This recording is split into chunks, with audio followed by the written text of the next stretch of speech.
নমস্কার, তোমাদের সবাইকে সানা স্মাইল এডুকেশন সেন্টারে স্বাগত জানিয়ে আজকের পর্বটি শুরু করছি।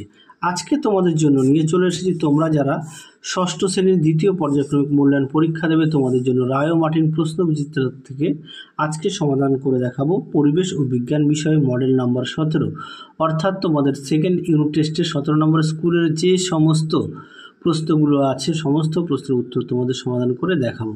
আগের ভিডিওতে তোমাদের আমরা রায় ও মার্টিন প্রশ্নবিচিত্রা থেকে বাংলা, ইতিহাস, ভূগোল, পরিবেশ সমস্ত বিষয়ে মডেল স্কুলগুলো সমাধান করে দেখিয়ে দিয়েছি। তোমরা যারা এখনও দেখোনি আমাদের প্লেলিস্টে গেলে পেয়ে যাবে। এছাড়াও তোমাদের ইতিহাস, ভূগোল, বাংলা, পরিবেশ ও অঙ্ক বিষয়ে সাজেশন দেওয়া আছে। তোমরা যারা এখনও দেখোনি আমাদের প্লেলিস্টে গেলে পেয়ে যাবে। চলো দেরি না করে মূল বিষয়ে যাওয়া যাক। চলো দেখো কি আছে, এক দাগের এক কথায় উত্তর দাও। একটি স্পর্শহীন বলের নাম লেখো। এটা তোমরা লিখবে অভিকর্ষজ বল। অভিকর্ষজ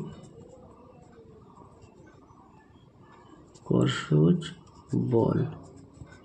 পরবর্তী দেখো কি আছে, দুই দাগের গভীরতা বৃদ্ধি পেলে তরলের চাপ কি বৃদ্ধি পায়? এটা উত্তর লিখবে হ্যাঁ বৃদ্ধি পায়।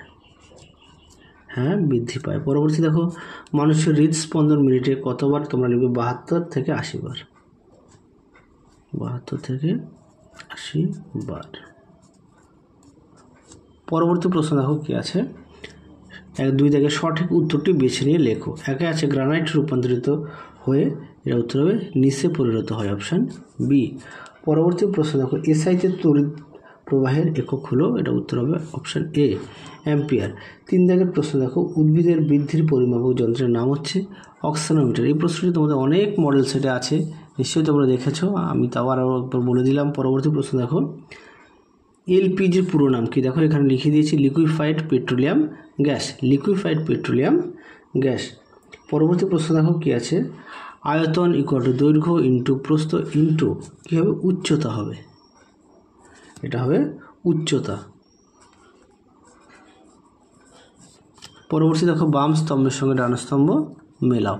দেখে নাও, সুন্দর করে দেওয়া আছে। প্রথমে কি আছে? প্রথমে আছে জীবাশ্ম জ্বালানি, এটা হবে কয়লা অর্থাৎ সি। পরবর্তী দেখো ক্লোম শাখা, এটা হবে ডি অর্থাৎ ফুসফুস। পরেরটা হবে সবুজ উদ্ভিদ, এটাও হবে উৎপাদক অর্থাৎ এ। পরেরটা হবে কি?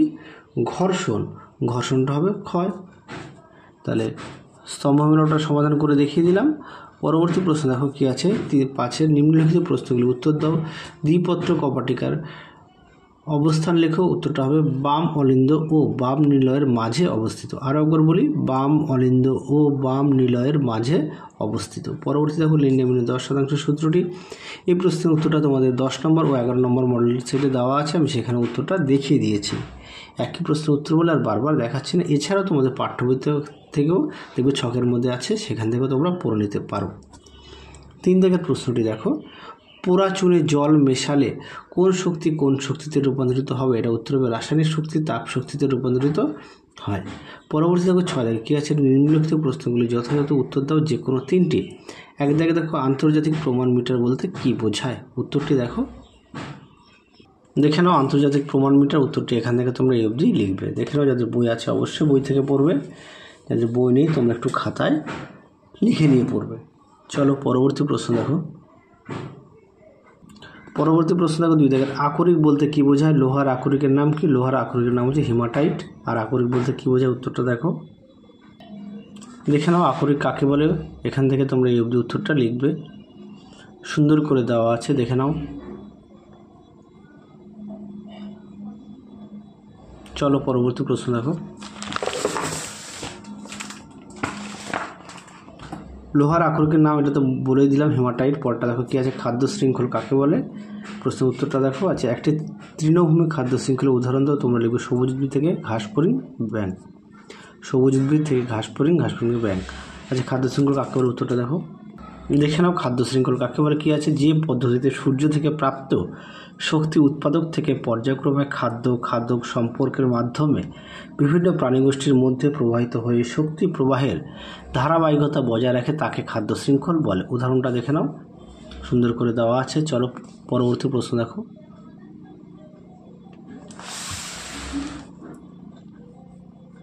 পরবর্তী দেখো অস্থি সন্ধি কাকে বলে? স্যাডল সন্ধি কোথায় থাকে? স্যাডল সন্ধি থাকে আমাদের হাতের বুড়ো আঙুলের দুটিতে।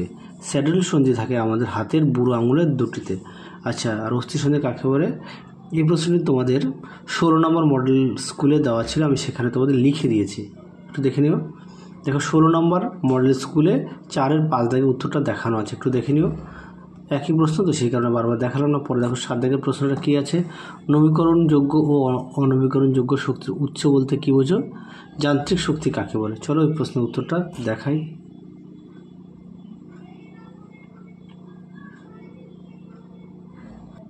দেখে নাও, সুন্দর করে দেওয়া আছে অনবীকরণযোগ্য শক্তি কাকে বলে, এখান থেকে এই অবধি লিখবে, উদাহরণ দেওয়া আছে।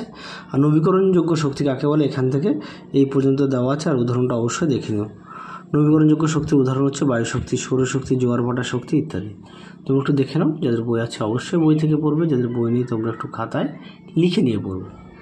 দেখে নাও, প্রশ্নের উত্তরটি সুন্দর করে দেওয়া আছে। এছাড়াও তোমরা তোমাদের পাঠ্য বই থেকেও পড়ে নিতে পারো। চলো পরবর্তী প্রশ্ন দেখো। দেখে নাও, যান্ত্রিক শক্তি কাকে বলে? কোনো বস্তু তার গতি, অবস্থান বা আকৃতির জন্য কাজ করার যে সামর্থ্য অর্জন করে তাকে যান্ত্রিক শক্তি বলা হয়। যান্ত্রিক শক্তি কয় প্রকার? 2 প্রকার। 1 নম্বর হচ্ছে স্থিতিশক্তি ও 2 হচ্ছে গতিশক্তি। তাহলে দেখে নাও প্রশ্নের উত্তরটি। চলো পরবর্তী প্রশ্ন দেখো কী আছে? রক্তের বিভিন্ন কণিকাগুলির নাম ও কাজের উল্লেখ করো। দেখো প্রশ্নের উত্তরটি। দেখে নাও, প্রথমে আমরা দেখব লোহিত রক্তকণিকা দেখব। লোহিত রক্তকণিকা কাকে বলে, এর কাজগুলো দেখব, সংজ্ঞাটাও দেখব। দেখে নাও। পরবর্তী দেখো, শ্বেত রক্তকণিকা কাকে বলে, এর কাজ। যাদের বই আছে অবশ্যই বই থেকে পড়বো, যাদের বই নেই তোমরা একটু খাতায় লিখে নিয়ে পড়বে। দেখে নাও, শ্বেত রক্তকণিকার কাজ সুন্দর করে দেওয়া আছে। এরপরে দেখো, অণুচক্রিকা কাকে বলে, এর কাজ।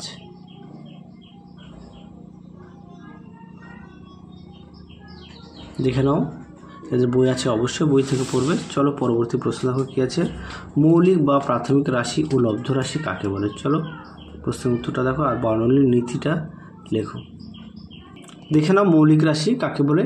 যে রাশিগুলি গঠন করতে অন্য কোনো রাশির প্রয়োজন হয় না, অর্থাৎ যে রাশিগুলি পরস্পর নিরপেক্ষ এবং যে রাশিগুলিকে উপযুক্তভাবে ব্যবহার করে অন্যান্য রাশিগুলিকে গঠন করা যায় তাদের মৌলিক রাশি বা প্রাথমিক রাশি বলে। উদাহরণটা দেখে নাও, দৈর্ঘ্য, ভর, সময়, উষ্ণতা, তড়িৎ প্রবাহ, মাত্রা ইত্যাদি।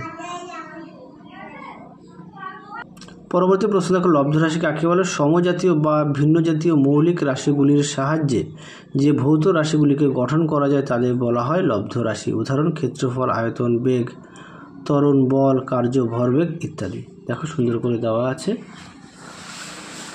তাহলে তোমাদের এই বর্ণালীর নীতিটা, এই নীতিটা তোমাদের 11 কি 12 নম্বর মডেল স্কুলে দেখানো আছে, একটু দেখে নিও, কারণ একই প্রশ্ন বারবার রিপিট আসছে, সেই কারণে দেখালাম না। তাহলে চলো আজকের মতো এখানে সমাপ্ত করছি।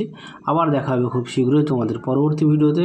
তোমরা সবাই সুস্থ থেকো, ভালো থেকো, টাটা।